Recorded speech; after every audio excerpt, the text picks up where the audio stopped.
The pictorial diagram is intended to show the actual internal wiring of the unit as well as the location of the components in the control panel. Each and every wire is shown in this diagram, along with the color of each. This makes it easier to identify circuits. Components that are not located within the control panel are drawn outside the panel and labeled.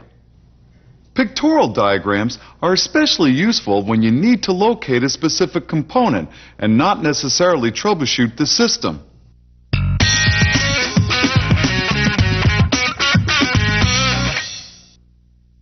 Wiring diagrams can usually be found attached to one of the service panels and can be schematic, pictorial, or combination of both.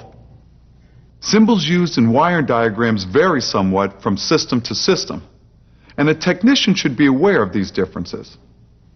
First, we'll look at the power supply in a schematic diagram, which is often represented by two vertical lines labeled L1 and L2.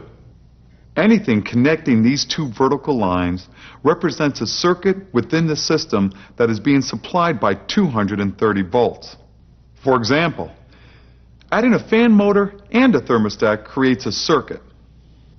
Assuming the thermostat is in a closed position, the conductors are in good shape, the fan motor is operational and power is being supplied, the motor will operate.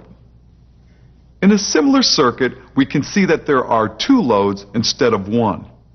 Here we can see the compressor and blower motor are in separate parallel circuits. Each load in a parallel circuit is controlled by a different set of switches. The compressor, for instance, is controlled by two normally open sets of contacts labeled C in the diagram. When these two sets of contacts close, current flows in the compressor circuit and the compressor operates. The blower motor in this circuit is also controlled by a set of normally open contacts labeled BR in the diagram. The two circles labeled C and BR represent the coils of a contactor and a relay, respectively, and are wired in parallel with each other. When this switch is in the open position, no current can flow through either of the coils. However, when the switch is in the closed position, current will flow through both coils, causing the contacts to close. The circuit-by-circuit arrangement of the schematic diagram is very helpful. Because of the complexity of many control panels, isolating one circuit at a time is a big plus to the troubleshooting technician. When faced with a slightly more complicated diagram, such as this one, the technician should evaluate each circuit separately in order to locate the cause for system malfunction. Next, we'll examine some simple, real-life schematics.